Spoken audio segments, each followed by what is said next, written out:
오늘은 신기한 생활, 신앙의 기본이 탄탄한 생활 네 번째 전도에 대해서 전도 탄탄 그래서 얘기를 하려고 합니다. 요즘 SNS가 워낙 모든 것에 영향을 끼치다 보니 인플루언서가 되게 중요한 시대가 되었죠. 영향력이라고 하는 인플루언스에다가 사람을 뜻하는 전미산 이하를 붙여서 인플루언서, 우리가 영향력을 끼치는 사람, 영향력이 있는 사람을 인플루언서라고 얘기를 하는데, 이 사람들은 소비자인 동시에 컨텐츠를 제작하는 생산자가 되어서 그래서 사람들에게 자신의 메시지를 직접 유통하는 그런 사람들입니다.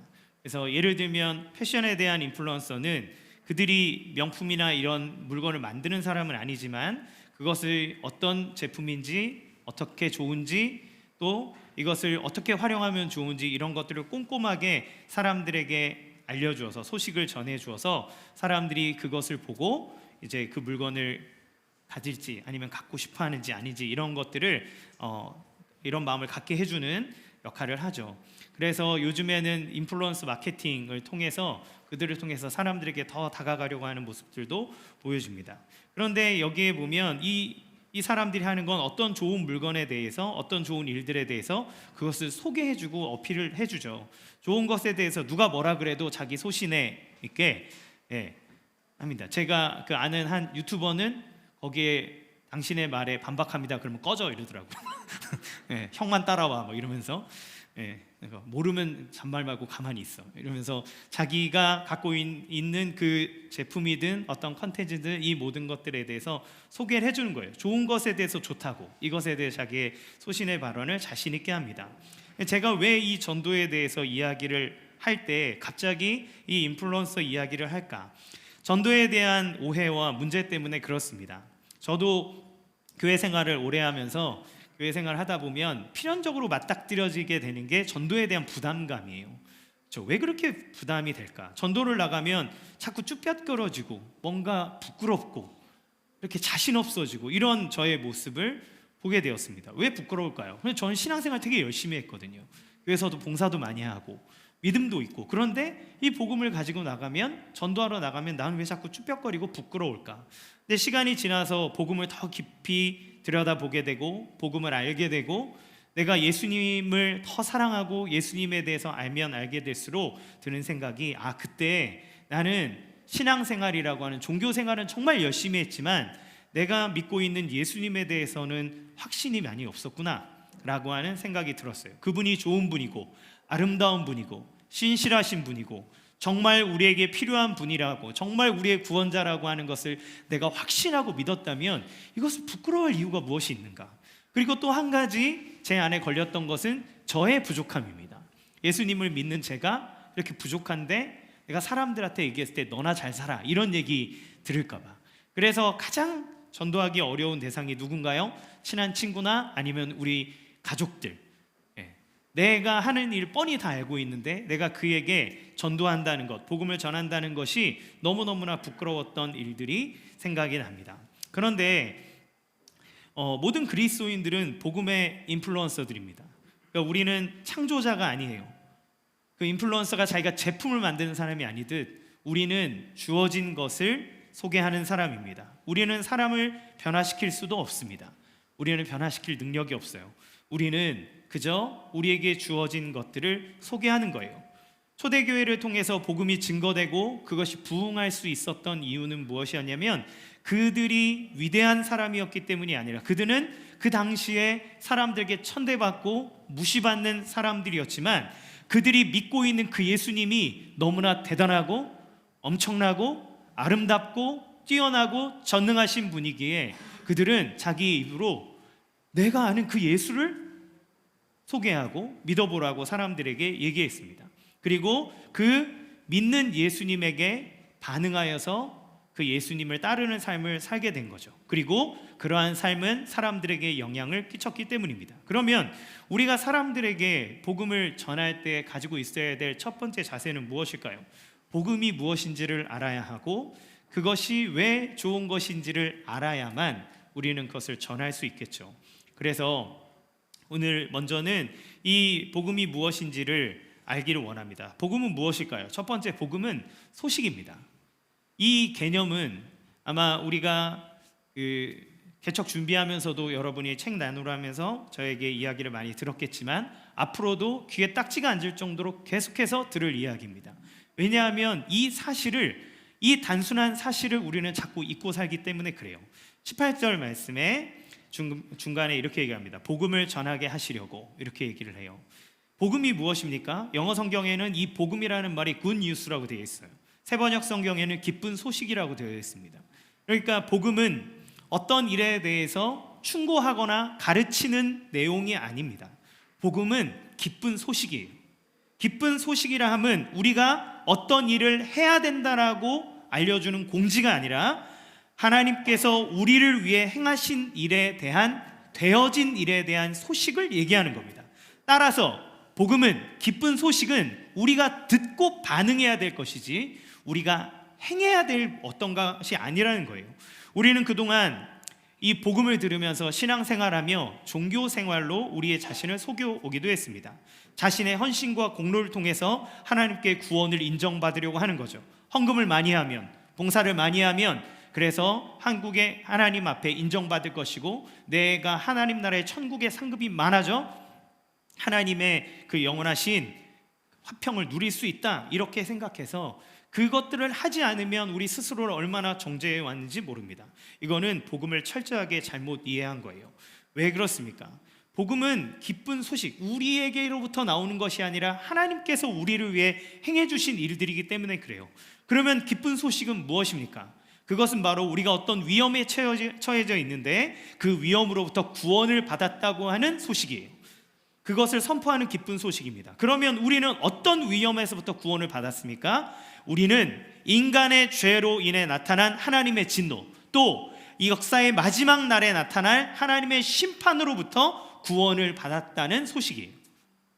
성경은 하나님의 진노가 우리 인간들이 가진 인생의 가장 큰 문제라고 얘기를 합니다.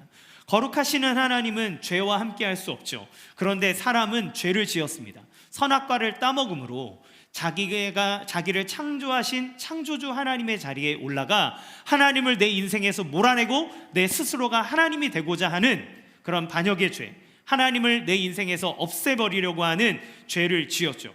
하나님을 없애려고 하니 그 죄로 인해 필연적으로 사람과 하나님의 관계는 어떻게 되겠습니까? 관계가 깨어져 버렸습니다. 끊어졌습니다. 단절됐습니다. 그러면 사람은 하나님의 창조하심으로 말미암아 그로부터 오는 생명과 기쁨과 평안과 부요함을 누리도록 창조되었는데 우리의 생명이요 평안이요 모든 기쁨의 근원 대신 하나님으로부터 단절되어졌을 때 찾아오게 된 그 죄의 결과는 슬픔과 우울과 수고와 노화와 죽음, 우리 인생을 살아가며 끝없이 우리를 괴롭히는 이 모든 겁니다.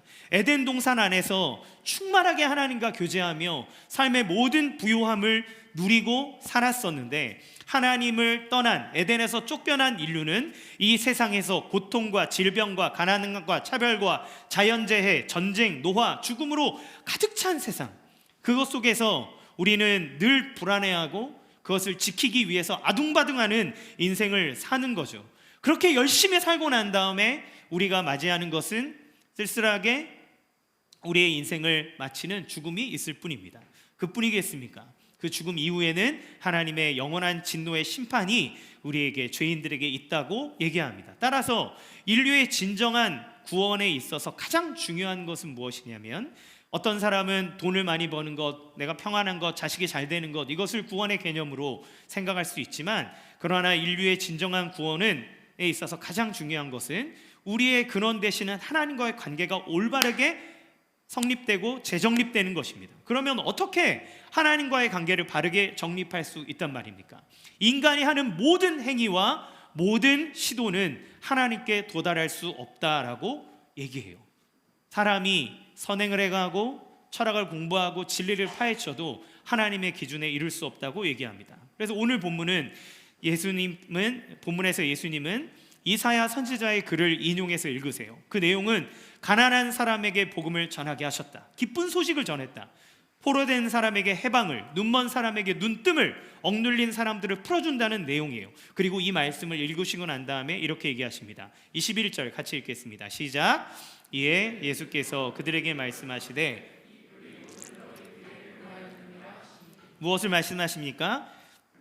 너희의 삶 가운데 이 가난함, 포로됨, 눈먼, 그리고 이 억눌림, 이 모든 것에서 너희를 풀어준다, 해방시켜준다, 구원한다 라고 하시는 말씀인데, 예수님께서 이 땅에 오심으로 이미 이루셨다라고 얘기하는 거예요. 너희 오늘 너희 귀에 응하였다. 이루어질 것이 아니라, 앞으로 할 계획이 있는 것이 아니라 예수님 안에서 이미 이루어졌다라고 얘기하는 거예요. 즉 복음은, 이 기쁜 소식은 무엇이냐면 하나님과 우리의 관계를 바로잡기 위해 예수 그리스도가 무엇을 이루셨는가에 대한 기쁜 소식입니다. 그러면 이 복음, 이 기쁜 소식은 누구에게 필요할까요? 두 번째, 복음은 가난한 자들을 위한 소식이라는 겁니다. 18절 다 같이 함께 읽겠습니다. 시작. 주의 성령이 내게 임하셨으니 이는 가난한 자의 복음을 전하게 하시려고 내게 기름을 부으시고 나를 보내사 포로된 자에게 자유를, 눈먼 자에게 다시 보게 함을 전파하며 눌린 자를 자유롭게 하고. 자, 그러면 여기에 가난한 사람에게 복음을 전하게 하시려고 했는데, 이 가난한 사람은 어떤 사람입니까? 본문에서 가난한 자에 대해서 세 가지로 얘기합니다. 포로된 자, 눈먼 자, 눌린 자. 첫 번째, 포로된 자는 어떤 사람입니까? 포로되었다라고 하는 건 패배를 전제로 합니다. 패배하였기에 그가 어떤 이긴 승리자에 의해서 사로잡혀 있는 거죠. 이 포로됐다는 건 전쟁의 패배로 인해서 사로잡힌 자들을 얘기합니다. 그들은 묶여 있습니다. 묶여 있기 때문에 그들이 원하는 대로 행할 수 없습니다. 이리 가면 가라 그러면 이리 가고, 저리 가라 그러면 저리 가는 수동적인 삶을 살 수밖에 없는 거예요. 여러분, 우리는 자유를 원하고 자유하며 살아간다고 말합니다. 자유민주주의의 이 제도에서 살아가고 있는 우리는 늘 자유하다고 생각합니다. 여러분, 모든 것에, 하지만 우리는 모든 것에 매여 있지 않습니까? 여러분의 삶이 진정으로 자유하십니까? 우리는 대출에 매여 있습니다. 생계에 매여 있습니다. 여러분이 원하는 삶을 정말 그렇게 다 살아가고 계십니까? 아니요, 우리는 그렇게 하지 못합니다. 늘 누군가의 이야기에 휘둘립니다. 예를 들어 우리가 아이를 키울 때, 나는 내 교육관에 의해서 아이를 이렇게 키워야 되는 게 맞다고 생각하는데, 옆집 엄마가 와서 저 학원이 좋고 이 학원을 있고 입시를 이렇게 준비해야 되고 이 얘기를 하면 그 얘기가 내 머릿속에 계속 맴돌아서, 내가 우리 아이를 도태시키고 있진 않나? 하면서 불안함 가운데 결국 그 길로 갑니다. 그 엄마들이 하는 이야기를 귀담아 듣기 위해서 그 자리에 들어가려고 하고 그들이 하는 방법들을 똑같이 따라가죠. 자유하십니까? 여러분의 자녀를 키우는데 여러분 진정으로 자유하십니까? 여러분, 어디에 무언가를 투자해야 된다, 이걸 준비해야 된다 라고 하는 여러 가지 이야기들에 우리는 늘 이리저리 매여 살아가는 삶을 살아갑니다. 삶의 이데올로기에 포로가 되어 있습니다. 각자 갖고 있는 생각들, 우리나라는 그것 때문에 남북이 분단되어져 있는데 아직도 그 이야기들을 가지고 기성세대와 또 젊은 세대들이 또 나뉘어서 싸우고 있는 것이 우리의 삶이죠. 삶의 형태에도 포로가 됩니다. 오락, 술, 담배, 음란, 쇼핑 등 모든 것에 중독되어 있습니다. 원하지 않아도 그 삶을 살아야 됩니다. 그걸 안 가지면 도태되는 것 같고, 그걸 하지 않으면 내 인생이 불행해지는 것 같아요. 여러분, 술 마시는 것이 여러분의 자유입니까? 자유하다는 건 내가 그것이 필요 없다고 느껴질 때 끊어낼 수 있어야 돼요. 끊으실 수 있습니까? 담배 피는 건 우리의 자유죠. 그렇습니다. 그런데 여러분, 자유하시려면 내가 이 담배는 나에게 유익하지 않아, 끊어야 되겠어 라고 할 때 끊어낼 수 있어야 됩니다. 그런데 그것을 끊어낼 수가 없습니다. 쇼핑도 마찬가지죠. 오락도 마찬가지입니다. 여러분, 진정으로 자유한 것이 무엇인지 아십니까? 여러분 안에서 여러분이 그것을 조절할 수 있을 때 자유하다고 얘기하는 거예요. 근데 자유하십니까? 우리는 무언가에 중독되어 있어서 무언가에 이끌려져 있고, 그것을 하지 않으면 마치 금단증상처럼 내 인생이 불행해지는 것 같고, 여행도 우리의 삶의 어떠한 부분을 풀어내기 위해서, 스트레스를 해소하기 위해서 하는데, 어느 날은 여행을 하지 않으면 내 인생이 다 불행해지는 것처럼 거기에 중독되어 살아가는 사람도 있습니다. 리더라는 사람들도 자신의 이상의 포로가 되어서 국민들을, 또 자기에 있는 조직에 있는 사람들을 잘못된 길로 내몰기도 하죠. 패망을 자초하기도 합니다. 여러분, 과연 우리는 자유합니까? 우리는 사실 자유하다는 생각 안에 삶의 모든 것 안에 묶여 우리가 원치 않는 방향으로 흘러가고 있지는 않으지요. 두 번째, 가난한 자는 눈먼 자입니다. 눈먼 자라는 건 보지 못한다는 걸 얘기하죠. 지금 앞에 어떤 일이 일어나는지 보지 못하기 때문에 알 수 없습니다. 여러분, 그런데 이게 육체적인 맹인만 눈먼 자일까요? 우리나라 지금은 다 교육을 너무 많이 받았지만 옛날에는 문맹인이라는 존재가 있었습니다. 글을 못 읽는 거예요. 글을 못 읽으니까 자기에게 일어나는 일들이 글로 써 있음에도 불구하고 알지 못하고 살아가는 사람이 대부분이었습니다. 그 사람은 눈뜬 장님이었죠. 자기에게 이상한 그 거래서를 가지고 와도 글을 읽지 못하기 때문에 찍어서 손해보고 이런 일들도 많았습니다. 요즘에는 디지털 문맹이라는 것도 있죠. 디지털의 세계에서 너무나 많은 일들이 일어나는데 기성세대들은 디지털의 기기들을 잘 다루지 못하므로 거기에서 일어날 일을 보지 못합니다. 눈 먼 거죠. 아이들도 문해력이 요즘에 문제가 되잖아요. 글을 읽는데 그 글이 무슨 뜻인지를 모르는 거예요. 몰라요. 서로에 대해서 눈이 멀어 있습니다. 또한 우리는 한 치 앞도 내다볼 수 없는 사람입니다. 늘 내다볼 수 없는 인생에 대해서 불안해하고 전문가의 귀에 귀 기울이려고 하죠. 그리고 전통적으로 눈먼 자라고 하는 이 눈먼의 상징은 영적으로 하나님을 볼 수도 없고 하나님께로부터 떠난 죄로 인해 우리에게 어떤 일들이 닥치는지를 알지 못하는 영적인 무지함을 표현합니다. 사람들은 저마다 열심히 삽니다. 정말 열심히 삽니다. 정말 최선을 다해 삽니다. 그런데 보지 못하고 하나님께서 예비하신 하나님의 나라, 그리고 우리가 그토록 열심히 살아가는 인생의 끝이 어디인지를 알지 못한 채 그저 눈 멀게 보지 못하고 살아가는 것이 우리 인간들의 삶이라 할 수 있죠. 세 번째는 눌린 자입니다.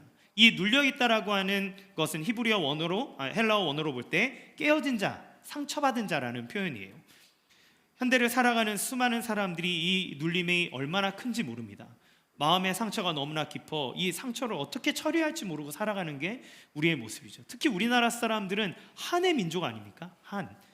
마음 뿌리 깊이 있는 이 한이 마음속에 깊이 자라 있어서 우리나라 사람이 갖고 있는 고유의 병 중에 하나가 화병입니다. 화병이 의학 용어로 뭔지 아십니까? 화병입니다. 우리나라 거예요. 우리나라 거. 메이드 인 코리아. 네. 화병. 마음의 상처가 너무 깊어서 눌려 있어서 이거를 어떻게 해결할지 모르는. 그래서 많은 걸 가져보고 많은 걸 누려보고 놀아보고 다 했는데 그때 그 순간만이고 여전히 해결되지 않는 이 마음의 문제들.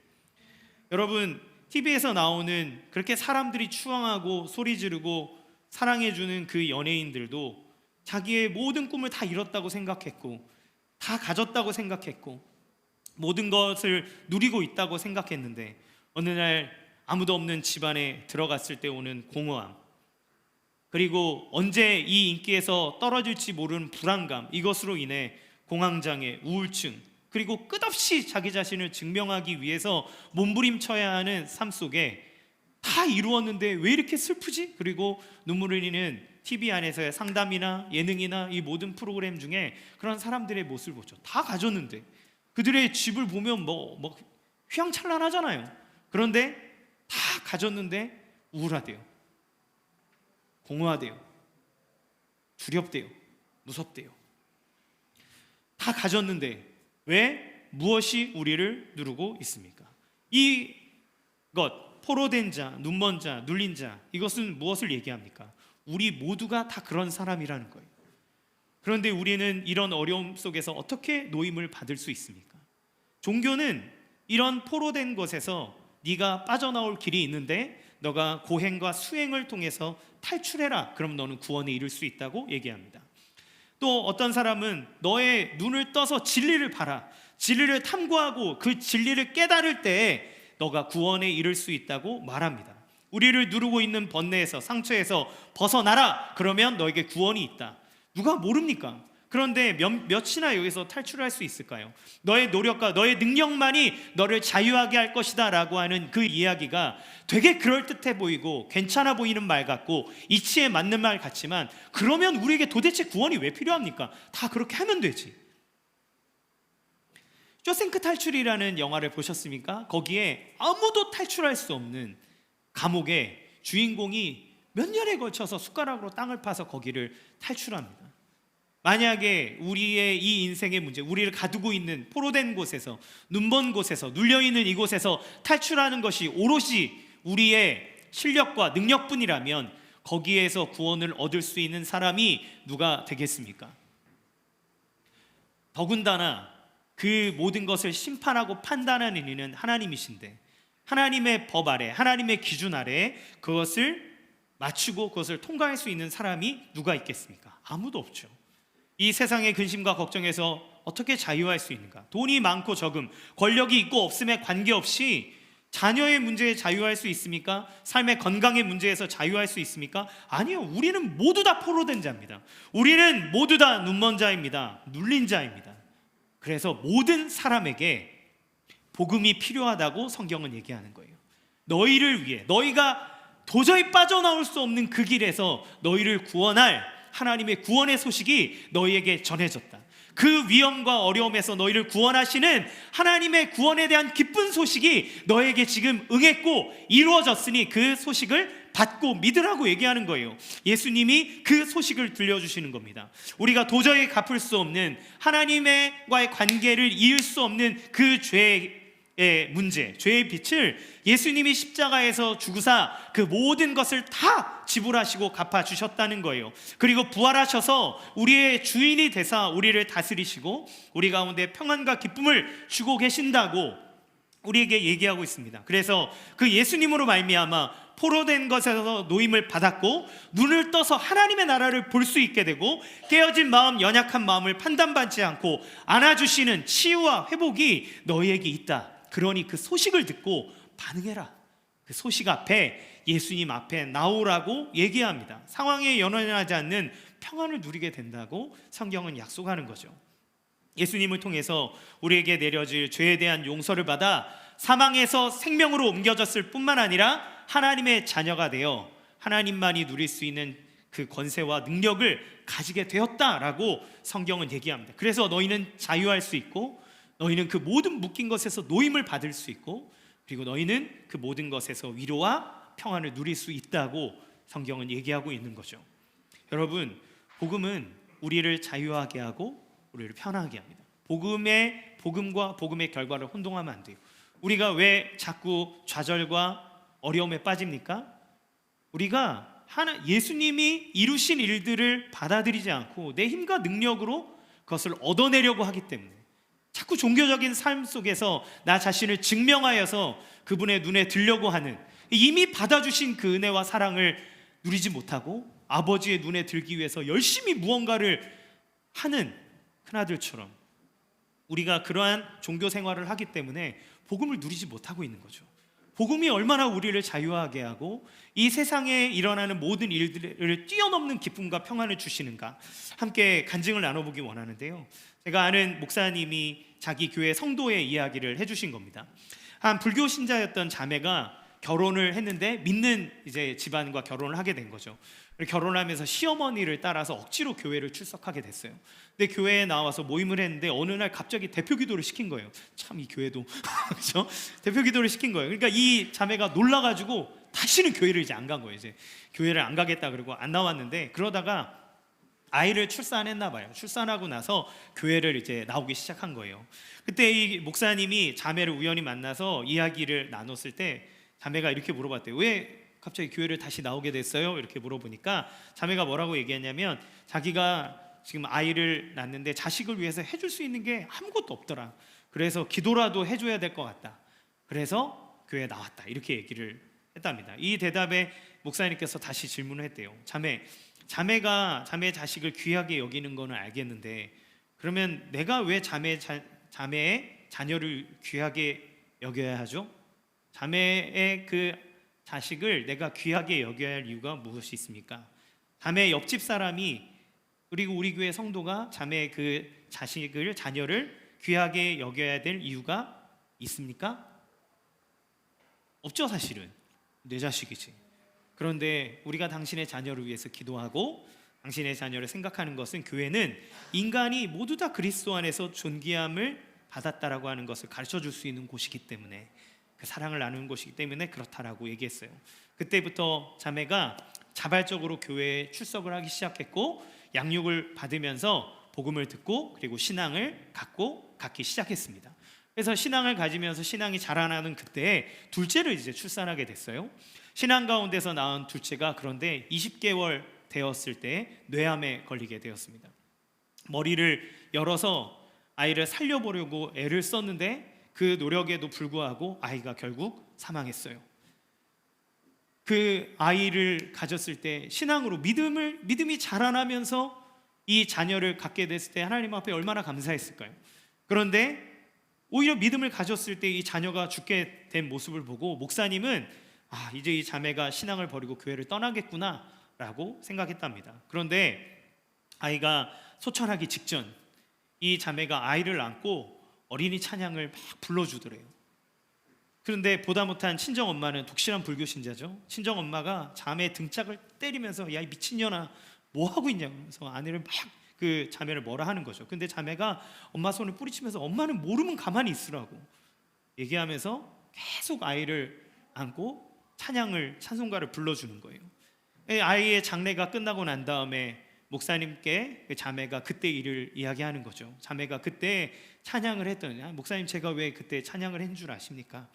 아이가 이제 죽어가고 있을 때 아이를 안고 아이를 받아달라고 주님께 기도하고 있을 그때 갑자기 방 안이 말할 수 없는 환한 빛으로 가득 차기 시작하면서 천사들이 자기와 함께 그 방에 있음을 너무나 확연하게 느껴졌다는 거예요.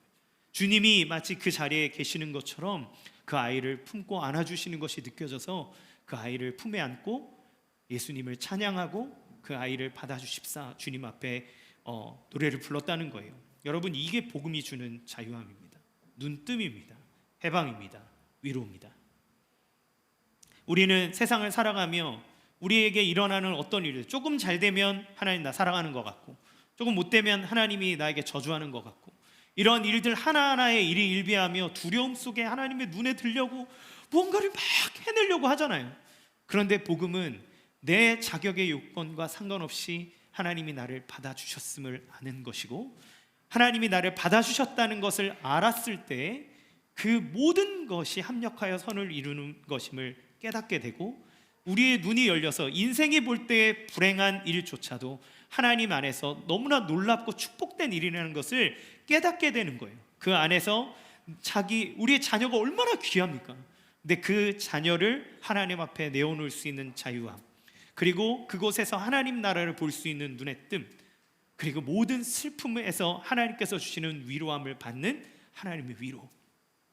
그래서 하나님 나라를 살아가는 우리들은 이 땅에서 때로는 힘들고 어려운 일을 당할 수 있을지 몰라도 그 모든 것을 이기고 그 안에서도 흔들리지 아니하는 하나님의 충만한 은혜를 받았다는 것을 아는 거죠.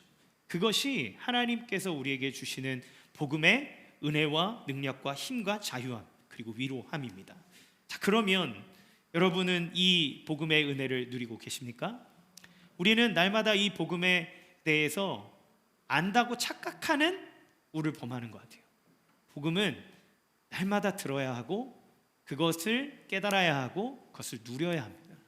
우리에게 이미 행해 주신 일들, 해방의 소식을 듣고 난 다음에 여전히 일본 순사에게 가서 굽신굽신하고 있을 겁니까? 예수님이 이기셨다는데, 예수님이 다스리신다는데 그 앞에 나아가 그분의 통치에 엎드리고 그분의 통치를 받으며 이 세상을 이기는 감당할 수 없는 믿음으로 살아가는 것이 복음을 맡은 자의 삶의 열매가 되는 거죠. 자, 그러면 이 소식은 누가 전할 수 있습니까? 복음은 자유함이고 눈뜨기이고 해방이고 위로인데 이 소식을 누가 전할 수 있습니까? 세 번째, 복음은 믿는 자들이 전파해야 될 소식입니다. 19절 말씀 같이 읽겠습니다. 시작. 주의 은혜를 전파하게 하려 하심이라 하였더라. 하나님께서 사람에게 베풀어 주신 은혜, 즉 이 기쁜 소식은 전파해야 돼요. 어떤 사람은 말하기를 하나님께서 이 세상을 하실 때 예정하시고 믿을 사람을 다 정하셨다면 우리가 전파해야 될 이유가 무엇이 있습니까? 라고 말하는 사람도 있습니다. 그런데 성경은 그 전파하는 것이 하나님의 섭리고 방법이기 때문에 우리 믿는 사람들은 주의 복음을, 이 기쁜 소식을 전해야 된다고 얘기해요. 왜 그렇습니까? 베드로전서 1장 23절 말씀 같이 읽어보겠습니다. 시작. 너희가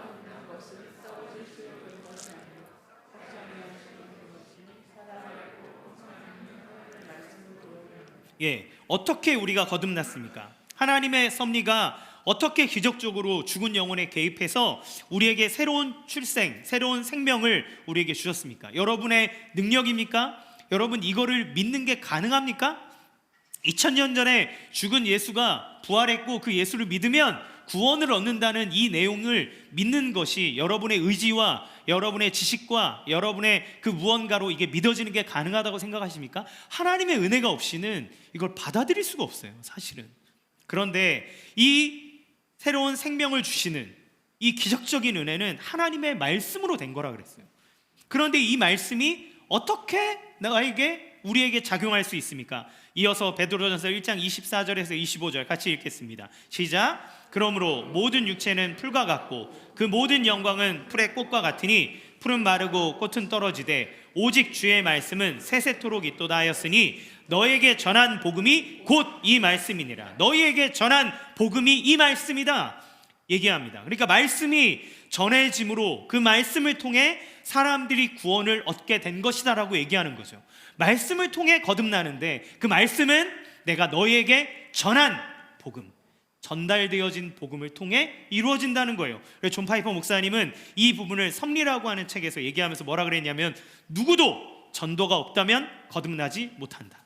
누구도 전함이 없으면 거듭날 수 없다. 이렇게 얘기를 해요. 왜요? 하나님이 한 영혼을 구원하실 때 사용하시는 그 섭리하심의 도구가, 그 사람을 구원하고 변화시키시는 섭리의 도구가 그 믿는 사람을 통해 하나님의 복음이 전달되어짐으로, 하나님의 말씀이 전달되어짐으로 그에게 역사하기 때문에 그렇습니다. 바울도 로마서에서 이렇게 얘기합니다. 로마서 10장 12절에서 15절 우리 세 번역으로 같이 읽어보겠습니다. 시작. 유대 사람이나 그는 모든 사람에게 똑같이 주님이 되어주시고 그를 부르는 모든 사람에게 풍성한 은혜를 내려주십니다. 주님의 이름을 부르는 사람은 누구든지 구원을 얻을 것입니다. 그런데 사람들은 자기들이 믿은 적이 없는 분을 어떻게 부를 수 있겠습니까? 또 들은 적이 없는 분을 어떻게 믿을 수 있겠습니까? 선포하는 사람이 없으면 어떻게 들을 수 있겠습니까? 보내심을 받지 않았는데 어떻게 선포할 수 있겠습니까? 성경에 기록한 바 기쁜 소식을 전하는 이들의 발걸음이 얼마나 아름다우냐 한 것과 같습니다. 아멘. 바울도 얘기하는 거죠. 어떻게 사람들이 자기가 믿은 적이 없는 분을 어떻게 부를 수 있느냐? 들은 적이 없는 분을 어떻게 믿을 수 있느냐? 선포하는 사람이 없는데 그걸 어떻게 들을 수 있겠냐?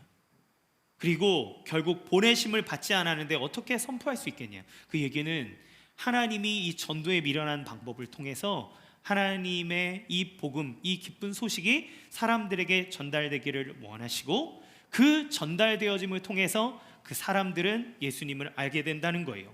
우리도 누군가에게 이 소식을 들었습니다. 태어나면서 저절로 아는 사람은 없잖아요.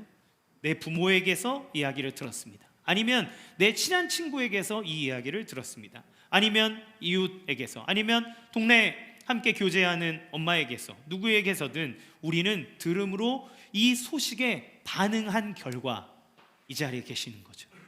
이 자리에서 예배하는 거죠. 그 하나님의 이름을 부르는 겁니다. 우리가 전파하는 일에 두려워하는 이유는 무엇입니까? 우리가 변화시켜야 된다는 부담감을 갖고 있기 때문에 그래요.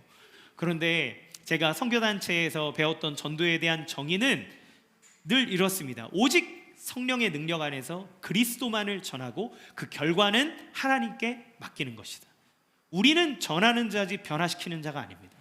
우리는 마음을 주무를 수 있는 자가 아닙니다. 우리는 그 사람의 인생을 어떻게 할 수 있는 자가 아니에요. 그거는 하나님이 하십니다. 그럼 우리는 무엇을 합니까? 우리는 이 소식을 전하는 사람, 소식을 판단하는 사람이 아니에요. 소식을 전하는 사람이에요. 그가 있다. 그가 너희를 구원하는 자다. 그분이 너무너무 대단한 분이다. 여기에 그런데 그런 하나님의 뜻대로 하면 하나님이 반드시 일하시는 거예요. 눈물을 흘리며 씨를 뿌리는 자는 반드시 기쁨으로 단을 거둘 것이라고 얘기하셨어요. 그래서 우리는 뿌려야 합니다. 이게 지금 당장 열매를 맺을지 어떨지 모르지만 그 기쁜 소식을 전파해야 돼요. 제가 더사랑의 교회에서 같이 제자반하며 또 교제 나눴던 한 권사님의 이야기를 드리고자 합니다. 이분은 예수님을 믿기 전에도 남편이 대기업에 다니고 또 뭐 별 어려움 없이 윤택한 삶을 사셨어요. 두 아들이 있었는데 두 아들도 성실하고 공부 잘하고 건강하게 크고 있었습니다. 이분도 우리 여느 부모님들과 마찬가지로 자녀에게 자기의 소망과 인생을 다 걸며 그가 잘 되기를 또 열심히 노력하며 살아오셨죠. 그런데 어느 날 말도 안 되는 일이 생긴 거예요. 둘째 아들이 편의점에서 물건을 이렇게 훔치다가 현행범으로 잡혀가지고 경찰서에 있다는 겁니다. 경찰서에 가서 이렇게 아들을 바라보며 살아왔던 인생이 다 무너지는 것 같더래요. 내가 인생도 부질없고 내가 뭐 하려고 이렇게 살아왔나, 내 인생이 무슨 의미가 있나, 이런 허무함이 확 느껴지기 시작했습니다.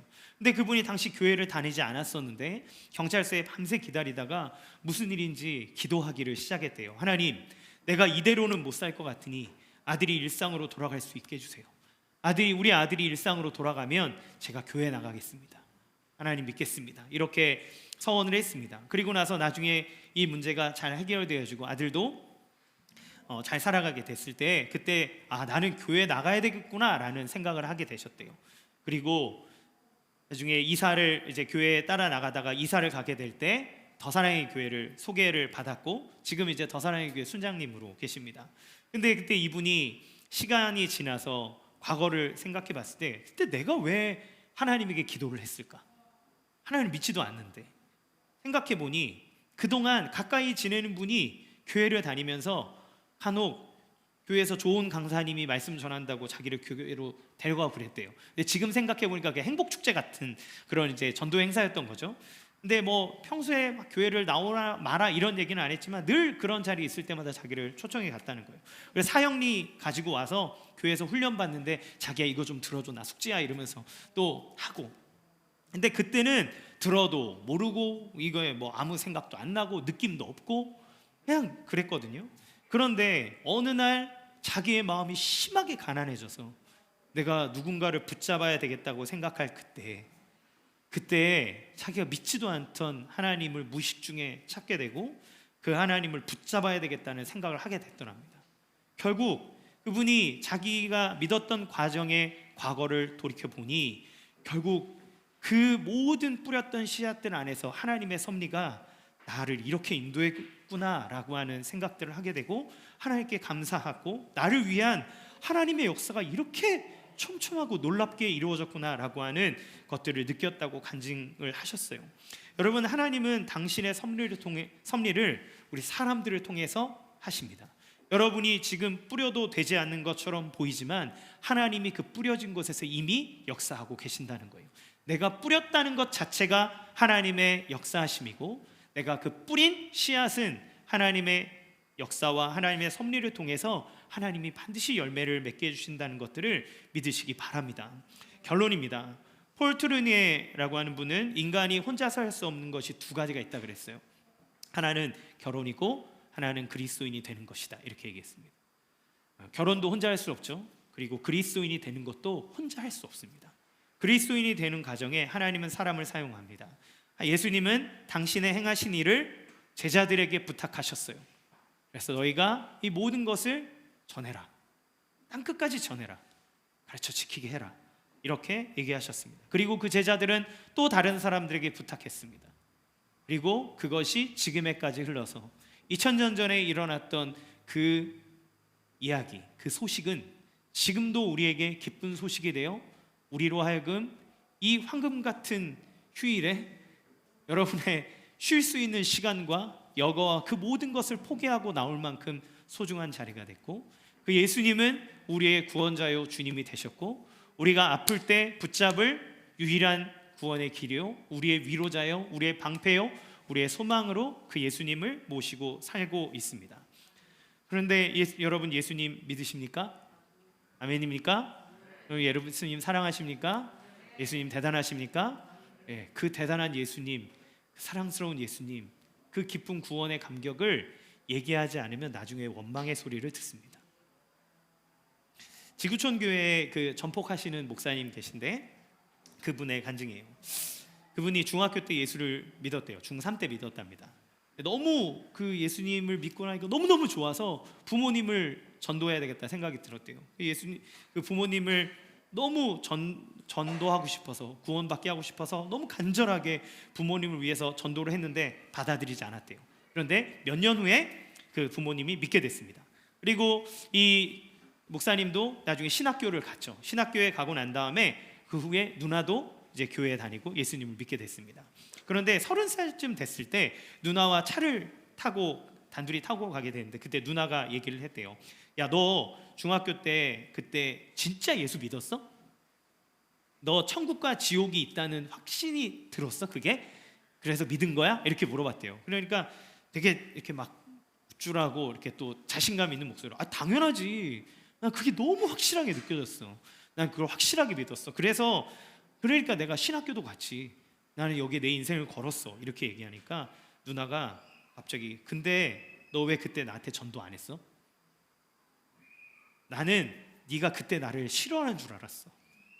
그래서 엄마 아빠한테만 얘기하고 나한테는 전하지 않는구나라고 생각했어. 그러면서 차에서 펑펑 울더래요. 누나가 이제 예수를 믿고 있는 거죠. 그래서 이렇게 좋은 예수님, 자기의 인생을 구원받고 나에게 소망이 되고 생명이 되는 그 예수님을 내가 알았더니 이것이 이렇게 좋은데 너가 그때 그걸 알았으면서 왜 나한테 얘기하지 않았어? 난 네가 나 싫어하는 줄 알았어. 그러면서 그 앞에서 펑펑 울었다고 얘기를 해요. 여러분, 우리가 갖고 있는 이 복음이 정말 좋은 것, 여러분, 좋은 것을 갖고 있으면 누군가에게 자랑하고 싶지 않습니까? 그 사람은 관심이 없어도요, 이걸 막 얘기해주고 싶어요. 이걸 막 이야기해요. 그리고 요즘에 유튜브나 뭐 SNS나 이런 모든 곳에서 보면 제가 원하지 않았는데도 지들이 막, 여러분 기쁜 소식을 전해드립니다, 이거 세일 왕창 들어갑니다. 예, 막 이런 계속 얘기해 주더라고요. 그 사람이, 딴 사람들이 뭐라 그러든 자기가 기쁜 소식이라고 전달되어지는 거는 사람들한테 막 얘기를 해요. 기쁘고 좋은 거니까.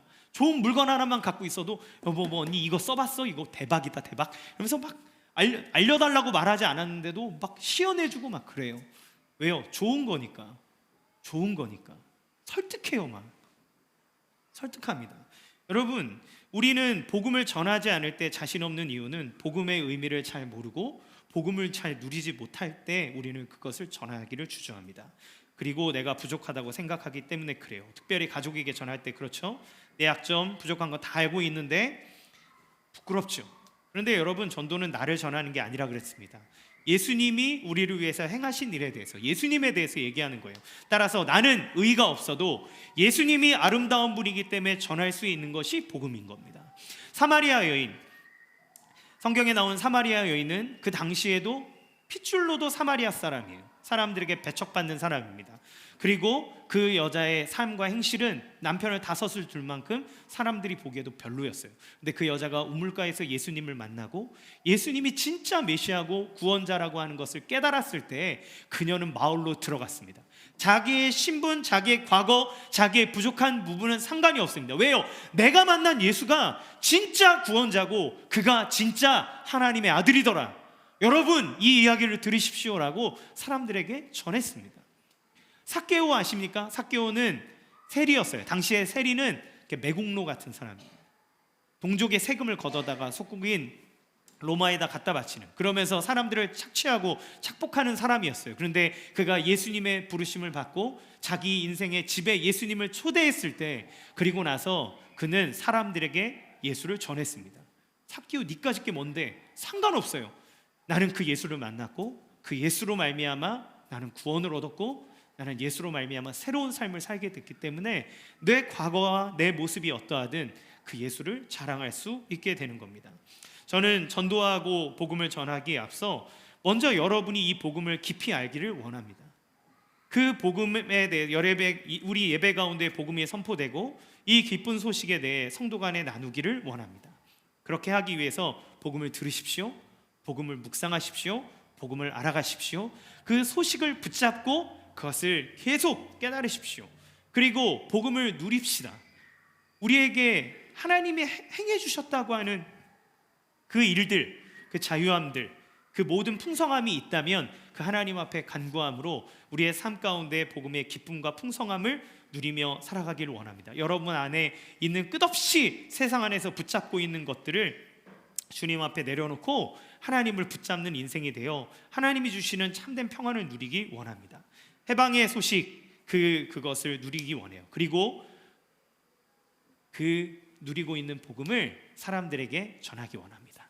다 모른다 할지어도 그래도 사람들에게 알려주십시오. 복음을 유창하게 말하지 못한다 할지라도 그래도 그저 교회 한번 가보자. 내가 갔더니 너무너무 나를 위해서 행해 주신 놀라운 분이 있더라. 나는 그 예수님이 우리의 인생을 구원한다고 믿는다. 난 너도 하나님의 구원 안에 있다고 믿는다. 그를 초대하십시오. 함께 있는 우리의 모든 교회 구성원들이 또 제가 하나님의 말씀 안에서 오직 주 예수 그리스도만을 전하고 함께 나누기를 원합니다. 사랑하는 성도 여러분, 복음을 전하는 것은 복음을 아는 것이고 그리고 복음을 누리는 거예요. 우리가 그 복음 안에서 항상 하나님 주시는 기쁨 안에 하나님이 나에게 주신 사랑을 알기를 원하고 그 사랑을 누리기 원하고 그것을 전함으로 우리 주변에 있는 많은 이들 가운데 하나님의 사랑을 증거하는 축복된 삶 그리고 우리 교회가 되어지기를 주님의 이름으로 간절히 축원합니다. 이 시간 같이 함께 찬양 드리겠습니다.